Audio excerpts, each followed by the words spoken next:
We believe in face-to-face connections, in learning from others, in jazz hands, virtual claps, and virtual snaps. We bring together people who are driven by passion and purpose, confident that they will inspire one another and inspire change in the neighborhoods and cities around the world. Everyone is welcome. Thank you so much, Jenny.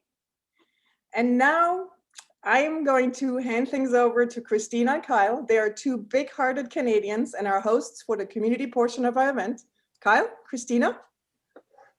Thank you, Tina. Good morning, people in the afternoon. My name's Kyle Baptista. And I'm Christina Hug.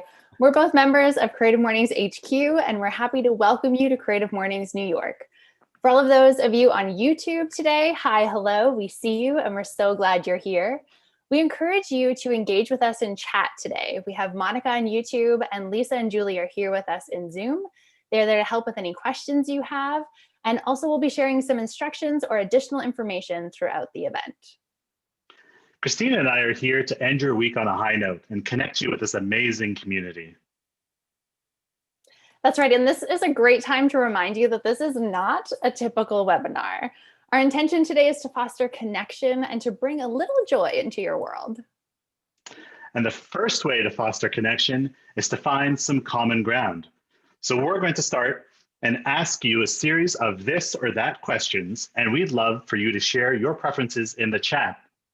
All right, is that clear? So the first this or that question, we're doing this Creative Mornings at a special time this month. So it begs the question, are you a morning person or a night owl?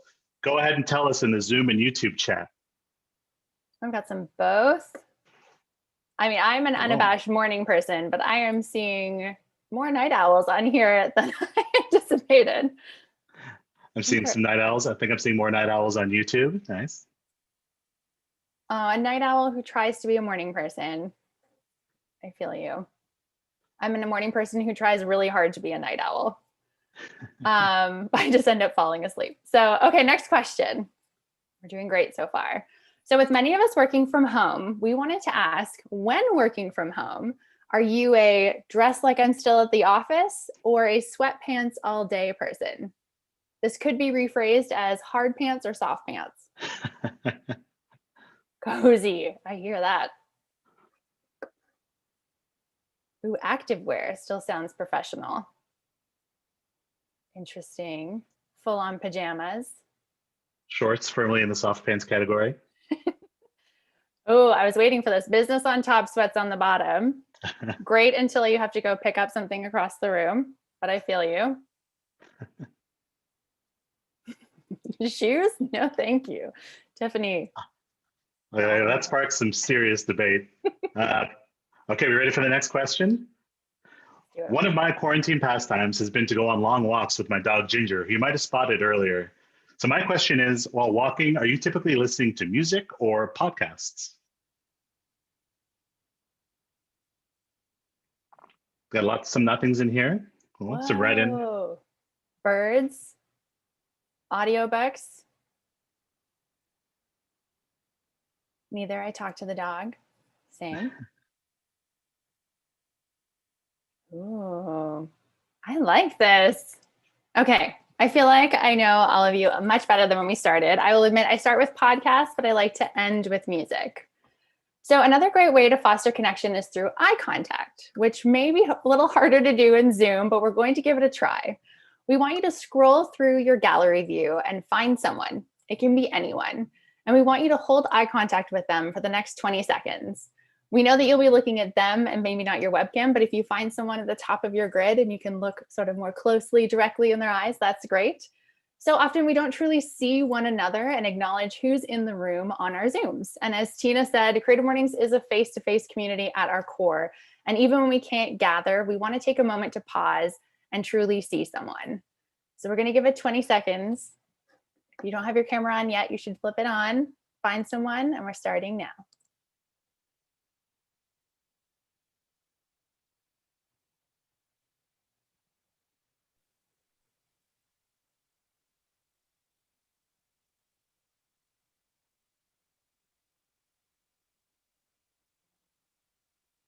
And maybe give your person a little wave.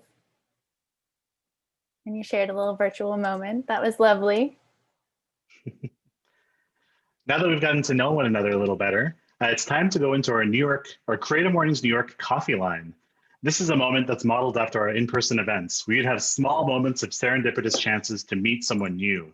When you check in, when you sit beside someone, and of course, standing in line for coffee. So this is going to be a 1-minute breakout room where we want you to connect with a couple of other humans that you're here with today. Introduce yourselves, share where you're calling in from, and tell them about your favorite fall dish or beverage. This is rapid fire, so make sure that everybody in your breakout room has a chance to share. We're putting you in breakout rooms now. If you are unable to unmute or share at this time, simply leave your room and come on back to the main area. Okay, Alexa, take us away.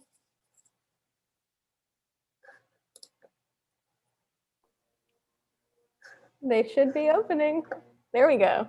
There we go. All right. Kyle, what's your favorite fall beverage? Care to share? Well, I think it's when I switch to hot toddy season. So a little bourbon, little warm beverage. It's a season. I bought some spices for making your own. Tina, what's it called? The wine beverage, the warm wine beverage. Mulled wine. Mulled wine, yeah. So making some mulled wine for my park walks with the dog. Mulled Haven't wine tried is it the best, man. Christina, yours? Warm beverages or foods? I mean, foods, I'm just like roasting everything. I love having just the oven on and just continuously roasting things. I do have an embarrassing moment with a hot toddy where I went to a bar once and asked for a virgin hot toddy, to which they were like, you realize that's just hot water and sugar and some spices. So not a recommended virgin cocktail, but learned You my have to stand lesson. firm with your order. Yes, that's exactly what I want. I Please. believe my response was, surely there's a cinnamon stick, but it was like, it didn't go over well. I wish they would have just made it for you without saying anything and charged like- you $10 for it. I mean, it's my fault. I was trying to get in the season and I was at a brewery or something, and it just was not the time to be asking for that. I don't know if this is a fall food, but lately I've been using my slow cooker and putting a tremendous amount of peeled garlic in there and just covering with olive oil and letting it roast for like 3 or 4 hours. And How much is a tremendous amount, Kyle? like Thank you for asking that. several pounds of garlic. And not only does it fill the house with garlic smell for a few days, but the resulting roasted garlic olive oil combo goes into every single thing I make. Breakfast, Wow. lunch, or dinner. It's I amazing. thought you were just going to eat it with a spoon. Do you do the trick where you cut off and then you smack the garlic to get all the cloves out? Does anyone know this trick? It's amazing. I've been using the 2-bowl technique, a TikTok special where you shake 2 bowls vigorously with all the garlic inside and it separates it from the cloves. I think I speak for everyone when I say we're going to need a Kyle cooking segment at an upcoming event for you to show us your garlic methods. By the way, my team might be delighted to know that Allah, who's here with the white hat, is the reason why I managed to snag a job within 14 hours of arriving in New York City. He's the reason why I'm here. Thank So you. cool. Allah and I worked together in my very first job in New York City. That's All right, Amazing. Our breakout room is closing in 3 seconds. Let us All right. have folks come back. We'll stop this morning talk show of ours. And the garlic secret is ours for the people in Yeah, this room. exactly. Never to be spoken of again. Welcome back, everyone. A minute goes by fast, doesn't it, when you're sharing your favorite fall food or drink? So put it in the chat if you heard something interesting there. Welcome back to you all. Now that you've had a chance to meet a couple of your fellow community members, we want to take a moment to introduce you to 3 more who are here today to share something important with you for 30 seconds. This is one of my favorite Creative Mornings New York traditions. Each month, we invite a handful of community members to take the stage and share something with this wonderful room of creative morning and afternoon people. You can share if you're looking for work, if you need help with a passion project, if your company is hiring, perhaps if you want to go on a virtual date. I have the honor now of welcoming this month's 3 30-second pitches. First up, Kim Tai with Ganesh Space. Kim, welcome. The stage is yours. Hi, everyone. I'm Kim Tai. I'm calling in from New York. It's so great to be here. I'm the founder of Ganesh Space, and we are a community organization that's dedicated to pursuing equity through mindfulness. So if you're a person of color or an ally who might be feeling overwhelmed by the racial injustices or systemic oppressions that are happening around us, and don't know what to do, we recommend starting with your breath and starting with us. So go ahead and check out ganeshspace.com, and we'll be turning that practice of mindfulness into real social action. Thanks, everyone. Thank you, Kim. That's great. And for those of you watching, the details are being shared in the chat for each of these pitches. Next up, we have our very own Jim Dempsey, the host of Creative Mornings New Orleans. He's here with a special invitation. Hi, Jim. Take it away. Hey, thanks, Kyle. Hey, all. I'm Jim Dempsey, host of Creative Mornings New Orleans. I hope you'll join us for our virtual event tomorrow, Friday, November 20th at 9 a.m. Central Time. We have Christian Davenport, better known as Cubs the Poet, who got his start typing poems in the middle of the French Quarter on Royal Street for passersby. Christian will tackle the theme of radical from the comfort of his own home in New Orleans. To join us, just follow the link in the chat, creativemornings.com/talks/Cubs-the-poet. Hope to see you there. Thanks, y'all. Thanks, Jim. That sounds like a great event. And the Creative Mornings New Orleans event, alongside over 20 other Creative Mornings events, are tomorrow morning. So this is your global invitation. If you want to stay up all night and go to some events in Asia and Europe, that's your choice. Please, you're invited. Lastly, and extra specially, please give a warm welcome to Ella to talk about her to-do guides for kids. Hi, Ella, welcome. Hi, my name's Ella. I'm 10 years old, and I recently moved to Connecticut from Brooklyn, New York, so I know what it's like to have a small space. And I'm a kid. I get it. I know what it's like to be bored. So I created an Instagram account called the Kids To Do Guide with activities, crafts, products, and more. So go follow me so your kids can get off screens, have fun, and you can have some work time. That didn't work. Amazing, Ella. Thank you so much. That was great. And as a reminder again, for those of you watching, all of those details are in the chat. They're also going to be included in an important email that's sent to you after the event. Thank you to all three of you for sharing your important work. And now Christina is going to introduce our musician. Thanks, Kyle. Today we are excited to have Chromic as our musician. Chromic is a toy piano duo that creates musical experiences that spark joy and curiosity. Using design thinking and improvisation, they create performances, installations, and the integration of AR/VR technology and synesthetic experiences. Please join us in giving a warm Creative Mornings welcome to Dorothy Chan and Lucy Yao of Chromic. Hi, thanks so much for having us. I'm Lucy. Hi, and I'm Dorothy, and together we are Chromic, and we're super happy to be here today to be sharing, our music with Valarie and also with all of the Creative Morning community on the theme Radical. And they're happy to be here too. They're all band members.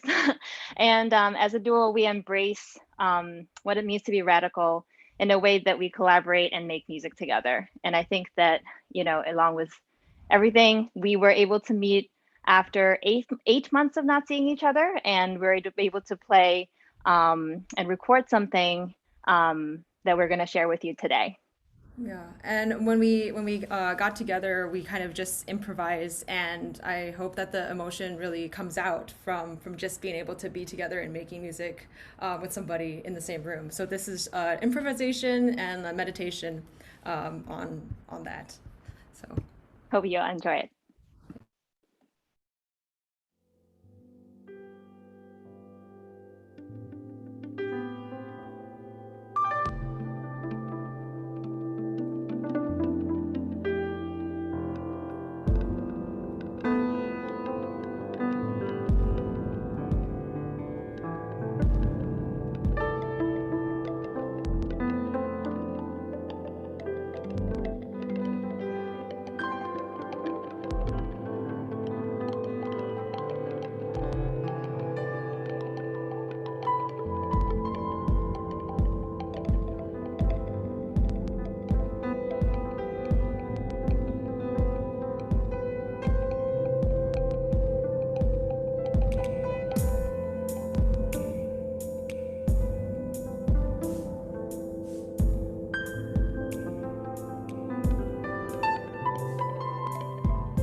Wow, that was really beautiful.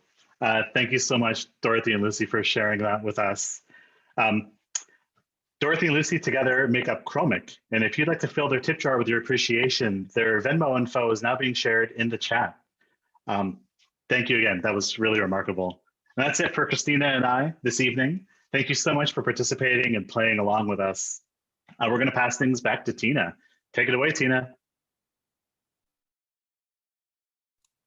Thank you so much, Kyle and Christina. I always love your segments of community engagements.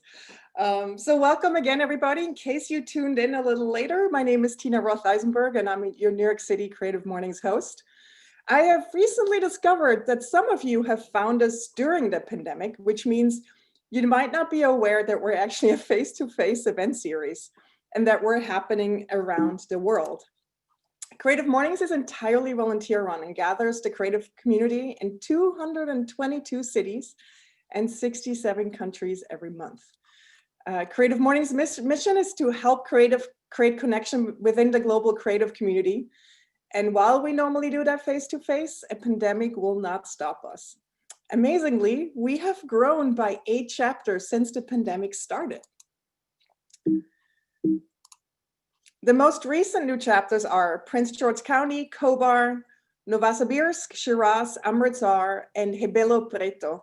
The fact that our community is growing even during a pandemic gives me hope and reason to celebrate. And since our last event here that we had here in the US, we experienced another big reason to celebrate. It's the fact that this country has elected the first female Black Asian vice president. And I just want to say decency won, love won, women won. And while the outcome of this election gives me so much hope, I also recognize that we're all so tired of the circumstances we find ourselves in. And I would like to say a few words of encouragement. It's okay to acknowledge that things are hard. Glennon Doyle and I believe in you. This is a hard thing. We can do hard things. And speaking of hard things, when I started Creative Mornings 12 years ago here in New York, and I said, I want to keep it forever free, people laughed at me and said, you won't be able to do this, Tina. But you know what? We can do hard things. And this is me on a regular basis. This boy is an emotion roller coaster because our generous supporting partners give me all the feels. Thanks to our partners, we can keep Creative Mornings free. And you can attend our events, you can attend our field trips and watch the talks online. Please allow me a moment to thank them. Ben Chestnut, the founder of MailChimp, emailed me 11 and a half years ago and asked if he could support my then teeny tiny 1 chapter Creative Mornings. MailChimp has been a partner ever since, and I feel like 11 and a half years of continued partnership deserve some sponsorship Hall of Fame Oscar or something. And here's a fun new thing they launched. MailChimp has had a partner program for a long time, but to be honest, it was hard to join. There was lots of hoops to jump through. But this year, they redesigned the partner program, and it's now super easy to join as a freelancer or agency at any level. And if you do, the MailChimp team will teach you how to level up. If you use MailChimp for your business or your clients, you're going to want to check out MailChimp & Co., and there's info in the chat. Another giant thank you goes to Basecamp. They came on right before the pandemic hit and have been nothing but supporting throughout this year. They just recently launched Hey, an incredible new email service redefining what email can feel like. If you haven't tried it, you should really take it for a spin. I highly recommend it. And when you do, email me. I'm tina@hey.com. I truly admire Basecamp for how intentional they are running their company and how they share their thinking. Take, for example, Shape Up. It's a guide to how Basecamp does product development. It's a toolbox full of techniques that you can apply in your own way to your own process. So check out the free ebook and PDF, link in the chat. And then last but not least, I want to thank Harvest, a New York City-based company who's supporting us on a local level. Harvest time tracking software is a godsend for any agency or freelancer, and I wish it would have been around. I knew about it when I ran my own design studio. And speaking of which, time tracking has always been such a pain in the booty for any agency I've ever worked at, and that's why I love the thoughtful user stories Harvest shares on their blog. Go check them out. And now to our main event. This month's theme was chosen by our San Diego chapter. The illustration is by Maheshwari Chanatharan. Oh, I'm sorry, I butchered that. And MailChimp is presenting the theme globally. And oh my goodness, the joy I feel to introduce our today's guest. Oh my goodness. Let me preface why I'm so excited. On June 18th this year, I remember this day vividly because I ran home and I blocked the talk that I was listening. I stumbled upon a video clip on YouTube of a powerful young woman speaking at the watch night service. It was Valarie. I remember standing at the entrance of Fort Greene Park, right here where I live in Brooklyn, tears streaming down my cheeks in such deep resonance with Valarie's words. In this clip, she asked, what if this darkness of this time is not the darkness of the tomb, but the darkness of the womb? What if our America is not dead, but a country still waiting to be born? What if the story of America is one long labor? I went home and deep dived on this human that is Valarie Kaur, and I'm beyond humbled to have her here as a guest today. Valarie is a seasoned civil rights activist, an award-winning filmmaker, a lawyer, a faith leader.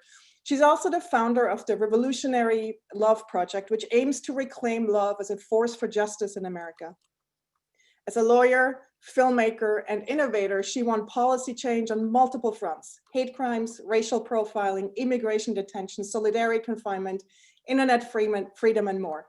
With her various projects, she inspires and equips new generations of advocates. Valarie's book, See No Stranger, a memoir manifesto of revolutionary love, was released in June of 2020, and I honestly think everyone needs to read it. So what an absolute honor, Valarie, to have you as our guest today. Oh, Tina, thank you. Thank you, thank you, thank you. Hi, everybody. I have been here the whole time. I had my video off while I was nursing baby, but I was here the entire time. And I was telling Tina, like, I've been at so many events, right? The book came out, pandemic. And so I've been to 110 events in the last few months. And as soon as I walk into a room, I know what kind of room it is. I feel it. And I have never walked into a room this vibrant, this open, this loving, this genuine, this real. I mean, I'm still feeling Lucy and Dorothy's music, like creating the space in my heart. I wrote down like, Kim, I'm like, I need to listen to those tracks. I'm so excited. And Ella, your sweet voice. I'm just so proud that you've created an intergenerational community of innovators and storytellers and artists. And I am honored to be here. You have given me like my deep breath of the day, and we haven't even started yet. So. Oh my God, that makes me so happy. Thank you so much, Valarie. You know, it's so funny when I asked our mutual friend Priya Parker to introduce us, or just ask you if you would allow me to email you, the day I got the green light is when you said on Instagram, I need a break. Like, I'm going offline. And I was like, oh God. But you know what? I sometimes believe timing just works in magical ways. And to be honest, there's nobody else we wanted to have a guest for this month that was so uncertain on how it would turn out. And we thought you are the perfect guest. So it means a lot that to have you here today. And more than you can probably know, I told a friend this morning that you are the living embodiment of what I want Creative Mornings to be in this world. And your message of revolutionary love resonates so deeply with me and probably a lot of folks here in the audience today. And I want to congratulate you on your book. It is a book that the world needs. If you haven't read it yet, I highly recommend it. It is so timely. And I just want to ask you, what brought you to write the book? Who were you when you started writing the book? And who are you now that it's been released? And I assume the book has changed you. Yes. Oh, my love. Yes. 4 years ago, it was exactly 4 years ago when I was coming home from crisis after crisis. This president had just been elected. And I remember the day I came home from the airports because, you know, I'm a lawyer trying to show up for all of the immigrants and refugees. Was like the first of many, many, many crises. You remember that 4 years ago? And I collapsed in the kitchen on my husband's shoulders. And I said, you know, I can't live in this world. I'm not strong enough. And my son, who was too, ran up to my legs and threw his legs around me. And he said, "You are mommy." And that's when I realized that I had just been so breathless for 15, 16 years that I hadn't learned how. I had accumulated so much trauma since 9/11. I mean, I became an activist not by choice. I became an activist after 9/11 when Balbir Singh Sodhi, a man I called uncle, was the first person to be killed in a hate crime after those attacks, the first of many people. And to try to tell his story is how I first picked up my camera. And then since then, with every film, with every lawsuit, with every campaign, I thought we were making the nation safer for the next generation. And now hate crime skyrocketing, president takes power, white nationalists hail this era as their great awakening. And I had this voice saying, I can't. And you know, when we're on the brink of the abyss, that's why I don't believe in self-care. It's like, it's only community care. It's only wraparound care. It was husband and my parents. And with my baby in our arms, we left the country. We left the country. I had a gift that very few women who are mothers and activists are ever given. I had time away and a room of my own. And I remember we would hike in the rainforest in the mornings, and it felt like the womb of the earth. You know, I felt like my first deep breath I had taken in years, and the healing could begin. And in the afternoons, I would watch the mist float through the valley, and I would begin to pour. I've kept a journal since the age of 7. So I read everything I had written since the age of 7. I poured through the stories of social movements and wisdom traditions. And Tina, I began to see patterns like emerge from the page. And I began to call, like, what are these patterns? It's like, oh, it's love.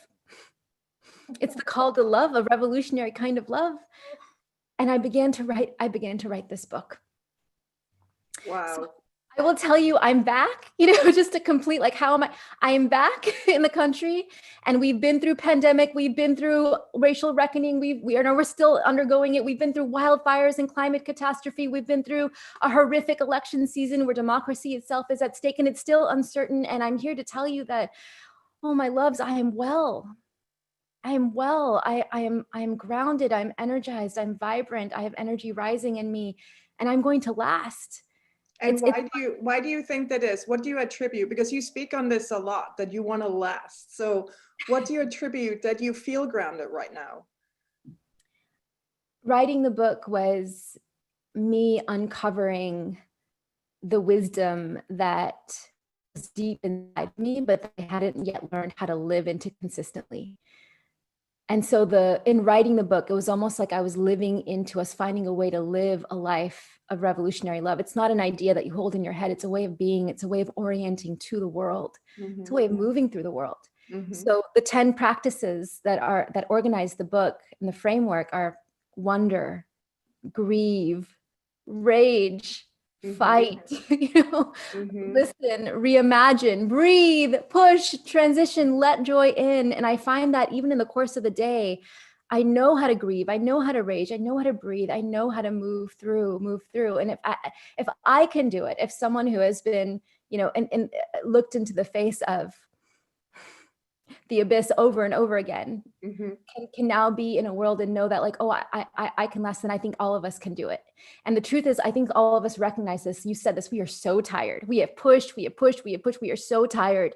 And the wisdom of the midwife is breathe, my love, and then not push the rest of the way, breathe again, and then push, and then breathe again. There is a rhythm that sustains any long labor, the labor of raising a family or building a business or rebirthing a nation. And that's the moment we are in, everybody. We are in the process of rebirthing America itself, and each of us has a role. So when I say I'm going to last, it's like my vow to you is that I'm going to stay in the labor, and I invite you to stay in the labor with me. And I think so beautiful. When I did my research on you, Valarie, I noticed, fun fact, that you and my son share a birthday, but it's Valentine's Day. I mean, and I thought to myself, no, I mean, of course, your birthday's on Valentine's Day, commonly associated with love, right? Is it Valentine's Day? Yeah, I'm the only person who doesn't have a Punjabi Sikh name in my family because I was born on Valentine's Day. So they named me Valarie, and I just struggled against the name for so. But here's the thing, Tina, like for most of my life, I'm a lawyer. I'm a trained civil rights lawyer. And whenever anyone said the word love, like I would roll my eyes. I would cringe. I'd be like, oh, come on. You know what we're up against? And it took me going to the rainforest and sitting and returning to my own wisdom tradition. I mean, Guru Nanak, the name of the book, See No Strangers, comes from the founder of my faith, Nako Bedi Nahi Begana. Nako Bedi Nahi Begana. I see no enemy. I see no stranger. I can look upon the face of anyone and say, you are a part of me I do not yet know. So beautiful. And if I do that, then, that means I must let your grief into my heart. That means I must fight for you if you are in harm's way. It is a dangerous kind of love. It is not love as a fickle feeling, which is what we usually talk. No, love is not a rush of feeling. Love is labor. Love is labor. It is fierce. It is bloody. It is imperfect. It's life-giving. It's a choice we make over and over. And when we love like that beyond our inner circle, and we love our kids that way, right? When we love beyond what evolution requires. When we love people who do not look like us, when we extend that love even for our opponents, when we direct that love toward ourselves, then I say that love becomes revolutionary. That's why I believe revolutionary love is the call of our times. So beautiful. In your book, you so beautifully describe moments when every cell in your body wants to run away and shut down. Yes. But you decide, you take a deep breath and lean into the discomfort of engaging in conversations with people you morally disagree with. And you've been in my head so many times now where you remind yourself they have a story. Listen to their story. Or as I think Papa G, your mom's dad, would say, don't abandon your post. So is that moment of not giving up on someone, is that an example of what you mean, see no stranger? Yes. The book is filled with stories of me sitting with white supremacists and prison guards and soldiers and my own former abusers. And every time I want to leave, every time I want to resist, it's that act of wonder. Love begins with wonder, not with empathy, compassion. That follows afterward. It begins with wonder, that simple act of like, you have a story and I need to hear it. And it always happens, Tina. Beneath the slogans and the sound bites, I begin to hear their story and I begin to see their wound. And then I begin to feel pain. Then empathy rises. And I have come to understand that there are no such thing as monsters in this world. There are only human beings who are wounded, who are doing what they're doing out of their own sense of insecurity or blindness or fatigue or greed or unknowing. And once we know that, it not only preserves their humanity, it preserves our own. And Tina, they lose their power over us. They're not one-dimensional monsters who are, voting against us or passing the policy. No, they are frail human beings. And once we see them as such, then we can begin to understand them, not necessarily to understand them, and hold up a vision of an America that includes them too. Because what I've learned is that, for example, so many white nativists in this country, all that enormous aggression, it's just a symptom of unresolved grief. They are grieving the notion that this country ever belonged just to them in the first place. And somebody needs to do that work, of tending to that if we're going to transition into a nation where all of us belong, all of us are safe. What strikes me in your book is that, and actually I saw a quote today that said, how would someone who loves themselves and knows their worth respond? Embody that. It's by Mariam Hasna. And it made me think of you in your book. And because a lot of your journey in your book seems to have been a journey to self-love and then love others. And it's a personal journey that I've experienced myself. And I would love to hear your thoughts on that process of self-love, and how are you teaching your children? Because I feel like it all starts with, if we're not loving ourselves, we cannot love someone else or give space to them and create space for them. I don't think we need to sequence it, because then we'll never get on to the business of loving others. I'm still working on loving myself well enough. But I do think that this is the feminist intervention.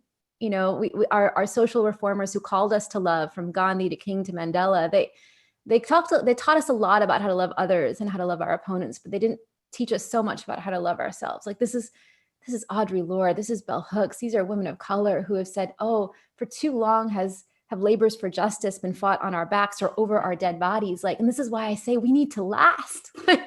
We need to last. We need to love ourselves well enough to last. Mm-hmm. All of us have a different role at any given time. And this is what I want to be clear about. If you are someone who has a knee on your neck right now, it is not necessarily your role at this moment to look up at your oppressor and try to wonder about them or listen to them or love them. Like, Mm-hmm. your job is to stay alive. Mm-hmm. Your job is to love yourself well enough to take the next breath so that Mm-hmm. you can last, and then give others permission to do that work. So that if you are someone who is safe enough or brave enough to listen to those kinds of opponents, maybe not now, the elections just happened, there's no concession, like, but perhaps in January 2021, Yeah. to do that work of sitting with relatives and the neighbors down the street. And why? Because they'll listen to you. They probably won't listen to me. Mm-hmm. But I need you to be an accomplice, Mm-hmm. not just an ally, an accomplice who conspires with me to remake the world. Mm. So a lot of this loving ourselves well is knowing our role at any given time. That's beautiful. In your book, you say that deep listening is an act of surrender, and that we risk being changed by what we hear. Can you speak a bit about your practice of deep listening with your senses, and what you've learned? Because I mean, do you have any practical advice for all of us as we're going into Thanksgiving holidays and possibly spending time, even if it's just virtually, with family? Is there any deep listening advice that you would have for us? Feel your feet on the earth. Before you respond, take a deep breath. Be aware of the sensations in your body.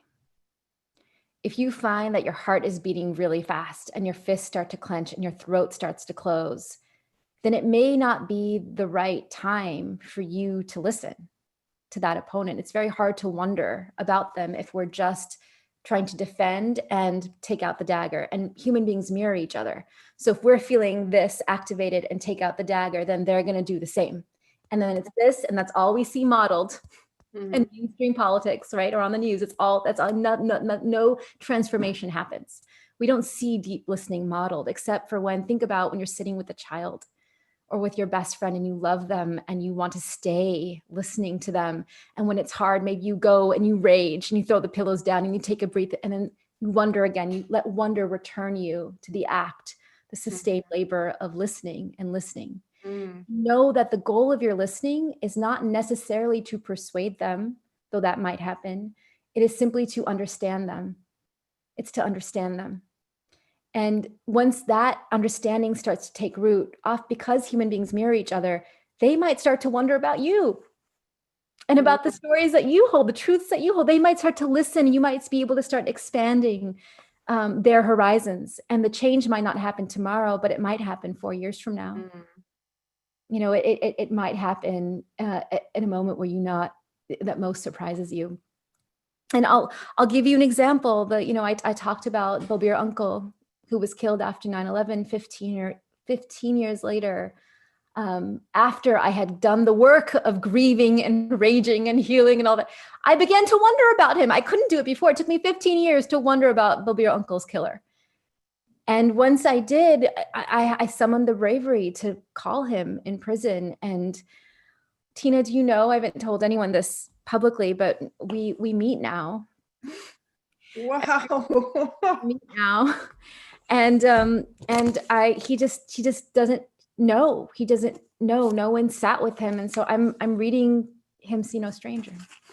Oh my God, that is so beautiful. My heart can't even handle it. I know. Wow. Previously unimaginable possibilities, right? But 2 decades later, right? But you speak on forgiveness a lot in your book. And what's your definition of forgiveness? Forgiveness is not forgetting. Forgiveness is freedom from hate.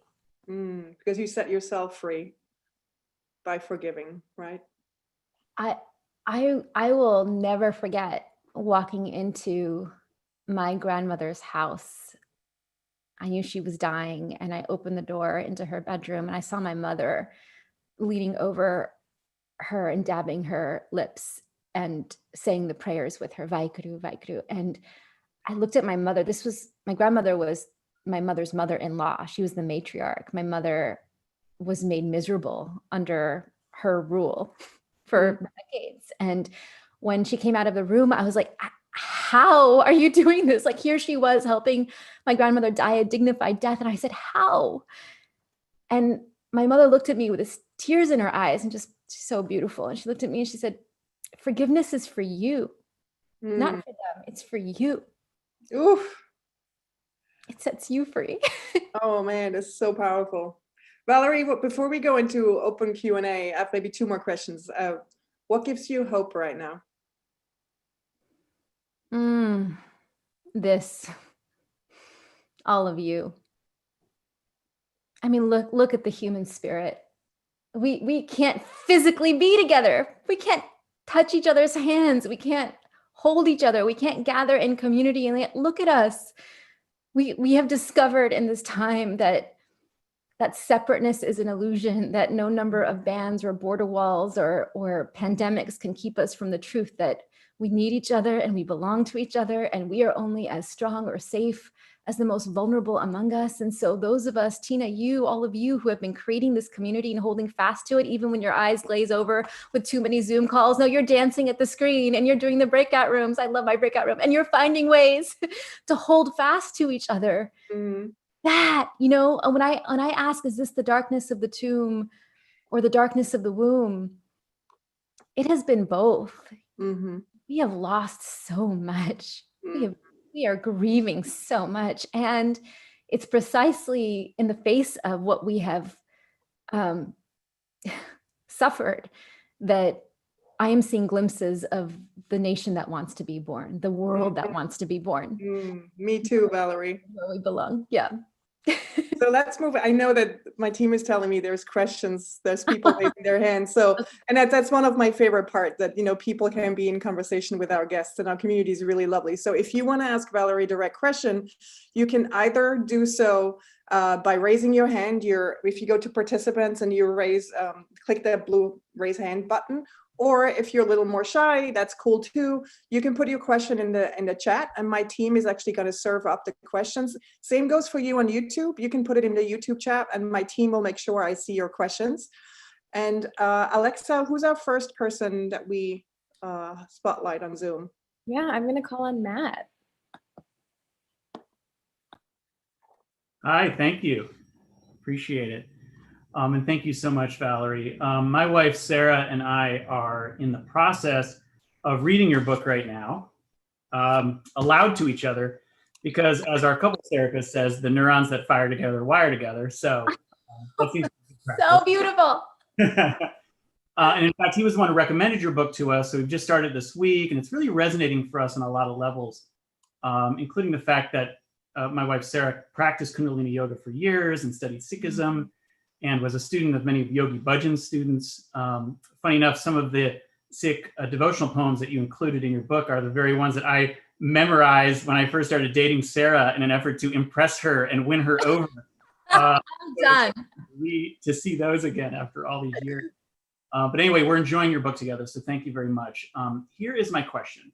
I have noticed that I can be more graceful than usual with the other side these days because the election went my way. Right?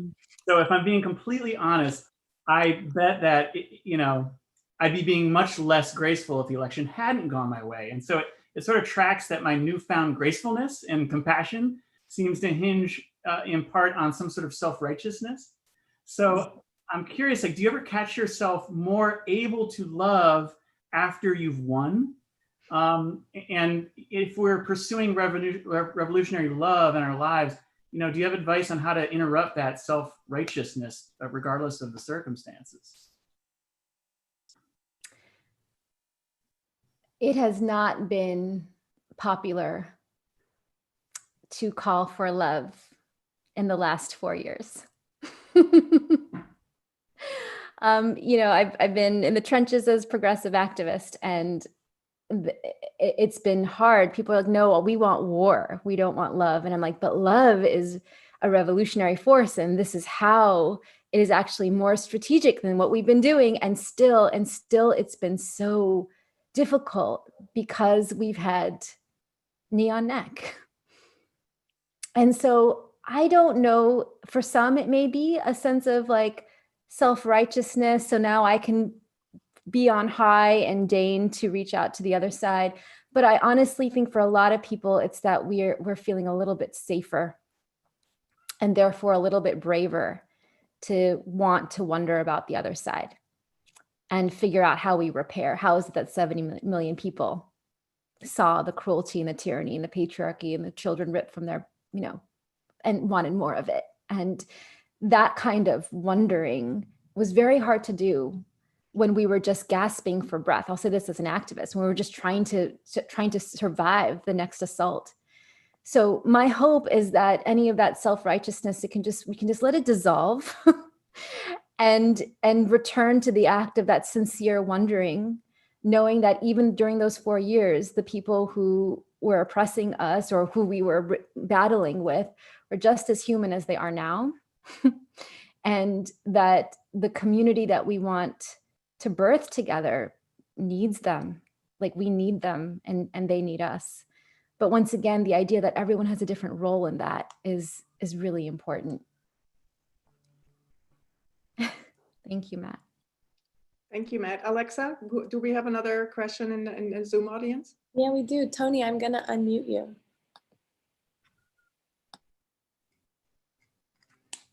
Hi there. Hi. Oh boy, this has been an absolute gift. So thank you so much. And Tina, thank you so much for bringing us all together. This is an amazing afternoon. Valerie, you wrote, or you said, you are a part of me that I do not know yet. And, we talk about these 71 million people that voted for a continuation of certain things that just don't align with many people's belief systems. And I'm listening to all these questions and I'm feeling everything that's happening here. And I am definitely a person that comes from love most of the time, and in this, I think my question really speaks to, what do you do to let joy in for those people? How can we be joyful and allow for the other belief system to have joy, if that makes sense? It begins with knowing how to protect joy for yourself. And I remember, again, my mind goes back to the last election, that night when the results were coming in and the horror was seizing our throat and the impossible became, and my son tugged at my sleeve and said, "Dance time, mommy." And I said, "Dance on a night like this?" It was such a dark night for us. And my husband, he likes to, it's like, your rules. So we had to turn down we had turned up the "Baby, You're a Firework." And first I'm just like this zombie, and my son jumps into my arms and he's laughing and I'm laughing and he's dancing and I'm dancing. And Tony, I was dancing on election night. And after I put him to sleep, I was like, what is this sensation in my body? This rising energy, this rising joy. And it returned me to the heart of the Sikh faith, Chardikala, that we are called to live and labor in Chardikala, an ever rising joy, ever rising high spirits, even in the darkness, even in the pain of labor. And I realized, I came to understand that joy was usually something I felt guilty about. No, joy returns us to everything that is good and beautiful and worth fighting for. Joy gives us energy for that long labor. And I have come to believe, and this goes back to the lasting and the wellness, is that, laboring for justice with love and with joy, that's the meaning of life. The work won't be finished when I'm 90 years old, but hopefully I will have showed my children how to last and how to advance it for the next generation. And when you're asking, Tony, about what about joy from the other side, I bet the things that bring them joy, that kind of deep internal joy, is not watching the video of George Floyd. It's not maybe for some very how, but for most of us, It's the same thing. It's our children being well and safe and breathing them in and seeing them come of age in a world that makes them safe where they belong. And the lie that's been told to too many disaffected white folks, especially in this country, is that their children will not flourish if ours do. If ours are let in or have a place or are able to advance, or if we reckon with the atrocities that we've survived for many past decades. And our job, your job, our job as storytellers, as innovators, as artists, as musicians, as I see you all as essential workers of a different kind. You are essential workers of the future. You are on the front lines to hold up a vision of an America that everyone can see themselves in. Because we can't live into it unless we see it. And we can't see it unless those of us who are culture creators start to lift it up in our own spheres of influence, in our own ways. And just the joy that you have created in this community, Tina, and I'm looking at this gorgeous diversity in this room, I bet that you wouldn't leave anyone out. You know, love is only revolutionary when it has no limit. Can we create our spheres of community that are so vibrant and bold that no one is left behind? That's the kind of block by block work, heart to heart work, that leading with love, that will get us to the other side of this threshold. That is beautiful. I want to be cognizant of time. We said this is going to be an hour event. So I'm sorry for those who put a question in chat. And Emmeline, thank you for serving them up in the back. But I really want to I want to end this on time. So I just have one more question. And I wish, I was so nervous. Valarie, you have 30 questions that I had prepared for you. And I was like, how am I going to squeeze this into 15 minutes? But I want to end with this. I know that there's probably so many on this Zoom right now that so deeply resonate with your message. And for those in the audience that the message resonates with, and your Revolutionary Love project, which you didn't talk about, but how can they involved? How can they get involved with your work, with your message? Tell us where to go. Go to seenostranger.com. The book, the movement, everything is there.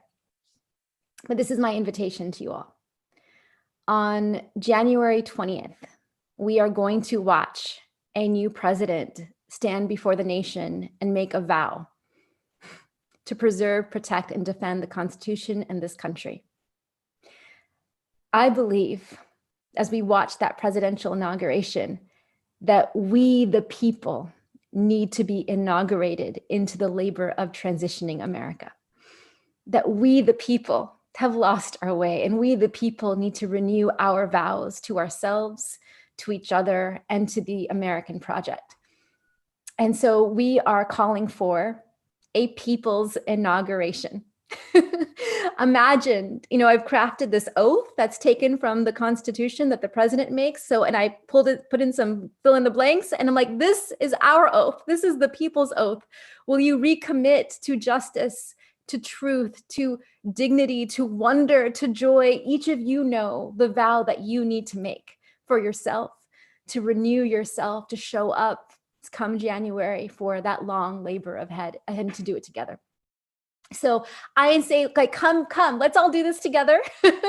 Go to thepeoplesinauguration.com. So thepeoplesinauguration.com. I haven't even formally announced it, but I'm like, no, I want you all to be in it. So please, it's a form. You just sign up. And once we get everything up and ready, it will be this collective renewal, collective ritual to orient us to the new era, guided, leading with love.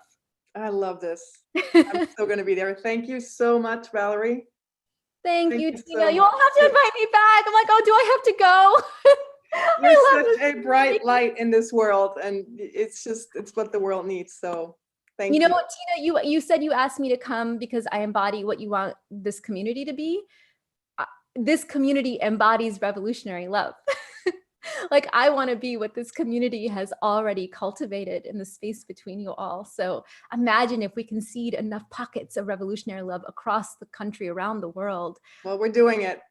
Yes, you're doing it. Thank you, Valarie. So let's get a pulse check with a chat emotion waterfall. This works both in Zoom and YouTube Live. Think of a word or a short sentence that describes how you feel in this moment and just put it in the chat. Hopeful, inspired, connected, love, thankful, awake, alive.